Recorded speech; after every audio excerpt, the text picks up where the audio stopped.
ಜ್ಞೇಯರಾದವರು ಗೌರಿ ಪೂಜೆ ಮಾಡ್ತಾರೆ ಅಲ್ವಾ. ಗೌರಿಹರ ಪೂಜಾ ಅಂತ ಮೊದಲು ಗೌರಿ ಪೂಜೆ ಅಂತಲೇ ಕರೆಯೋದು ಅಲ್ವಾ. ಬೇರೆ ಪೂಜೆ ಇಲ್ಲ. ಪೂಜೆ ಮಾಡಿದ ಗೌರಿನ ಕೇಳೋದು ಎಂಥದ್ದು, ಗೌರಿ ನಿಮ್ಮ ಯಜಮಾನ್ರ ಥರ ಇರಬೇಕು. ಯಾಕೆ ಗೊತ್ತಾ, ಅವರಿಬ್ಬರ ಹೆಸರು ಉಮಾ ಮಹೇಶ್ವರ. ಒಳ್ಳೆ ದಾಂಪತ್ಯ ಇರಬೇಕು ಅಂದರೆ ಅದಕ್ಕೆ ಕಾರಣವಾದದ್ದು ನಾವೇನೇನೋ ಅಂದ್ಕೊಂಡಿದ್ದೀವಿ, ಯಾವುದೂ ಅಲ್ಲ. ಈಕ್ವಲ್ ಸ್ಟೇಟಸ್ ಅಲ್ಲ. ಅಯ್ಯೋ ಆ ಹುಡುಗ ತುಂಬ ಓದಿದ್ದಾನೆ, ಹುಡುಗಿ ಏನೂ ಓದಿಲ್ಲ, ಅದಕ್ಕೆ ಡೈವರ್ಸ್ ಆಯ್ತಾ.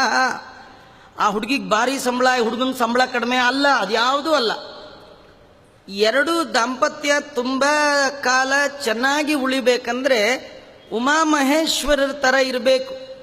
ಅಂದರೆ ಉಮಾಮಹೇಶ್ವರರು, ಮಹೇಶ್ವರ ರುದ್ರದೇವರು ಮನಸ್ಸಿಗೆ ಅಭಿಮಾನಿ ದೇವತೆ, ಉಮಾದೇವಿ ಮಾತಿಗೆ ಅಭಿಮಾನಿ ದೇವತೆ. ಈ ಮಾತು ಮನಸ್ಸು ಬೆರೆತ್ರೆ ದಾಂಪತ್ಯ ಚೆನ್ನಾಗಿರುತ್ತೆ. ಯಾ ಗಂಡ ಹೆಂಡತಿಲಿ ಮಾತು ಮನಸ್ಸು ಬೆರೆತಿಲ್ಲ, ಬೆರಿಬೇಕಾದ್ದು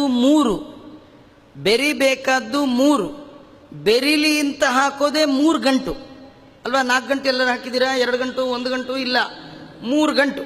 ಆ 3 ಗಂಟೆ ಯಾಕಂದ್ರೆ 3 ಬೆರಿಲಿ, ವಿವಾಹ ಅದರಲ್ಲಿ 3 ಬೆರಿಬೇಕಂತ.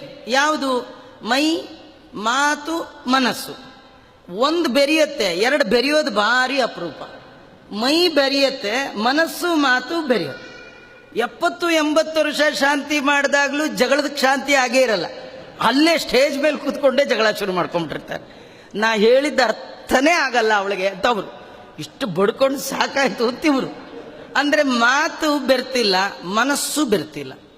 ಮಾತಿಗೆ ಅಭಿಮಾನಿ ಉಮಾವೈ ವಾಕ್ ಉದ್ದಿಷ್ಟ. ಉಮಾದೇವಿಯರು ಮಾತಿಗೆ ಅಭಿಮಾನಿ ದೇವತೆ, ರುದ್ರದೇವರು ಮನಸ್ಸಿಗೆ ಅಭಿಮಾನಿ ದೇವತೆ. ಹೆಣ್ಮಕ್ಕಳು ಮಾತಿನ ಅಭಿಮಾನಿಗೆ ಪೂಜೆ ಮಾಡಿ ಮಾತಿನ ಕಂಟ್ರೋಲ್ ಇಟ್ಕೊಳ್ಬೇಕು. ಗಂಡಸರು ಮನೋನಿಯಾಮಕ ರುದ್ರದೇವರ ಅನುಗ್ರಹದಿಂದ ಅವರು ಬೇಕಾದಂತಿರಲಿ, ನೀವು ಸಮಾಧಾನವಾಗಿ ಇರೋದು ಕಲಿಬೇಕು. ಯಾಕೆಂದರೆ ಕಟ್ಟಿದ್ದ ತಾಳಿ, ಅದಕ್ಕೆ ಏನಂದ್ರೂ ತಾಳಿ ಅಲ್ವಾ. ಕಟ್ಟಿದ ತಾಳಿ ಹೌದಾ ಅಲ್ವಾ. ಅದೇನು ಹೇಳುತ್ತೆ ಅಂದರೆ ತಾಳಿ ಅಂತಾರವರು, ನೀವು ಅನ್ನಿಸ್ಕೊಳ್ಳಿ, ಸ್ವಲ್ಪ ಏನು ತೊಂದರೆ ಇಲ್ಲ. ಜೈತೀರ್ಥರಂತಾರೆ, ನೀವು ಅನ್ನಿಸ್ಕೊಂಡು ಆಡಿಸ್ಕೊಂಡು ಎಲ್ಲ ಮಾಡಿ ಒಂದು ರೀತಿ ಹಾಗೆ ಪ್ರಶಾಂತರಾಗ್ಬಿಡ್ಬೇಕಂತ. ವಿವಿಧ ಸಾಂಸಾರಿಕ ದುಃಖ ದರ್ಶನೇನ ಶಮದಮಾದಿ ಮತಃ ಮುಮುಕ್ಷೋರಧಿಕಾರಿಣ ಪರಮಾನಂದಮವಾಪ್ತ್ಯೈಚ. ಭಗವಂತನ ಪರಮಾನುಗ್ರಹ ಸಂಪಾದನೆ ಮಾಡಬೇಕಾದ್ರೆ ಸಂಸಾರದಲ್ಲಿ ಬಿದ್ದು ಎಲ್ಲ ಬಗೆಯ ದುಃಖವನ್ನು ಫೇಸ್ ಮಾಡಬೇಕಂತ. ಅಂದರೆ ಮಾತ್ರ ದೇವರಲ್ಲಿ ನಿಮಗೆ ಭಕ್ತಿ ಹುಟ್ಟತ್ತೆ, ಇಲ್ಲದೇ ಇದ್ರೆ ಇಲ್ಲಂತೆ.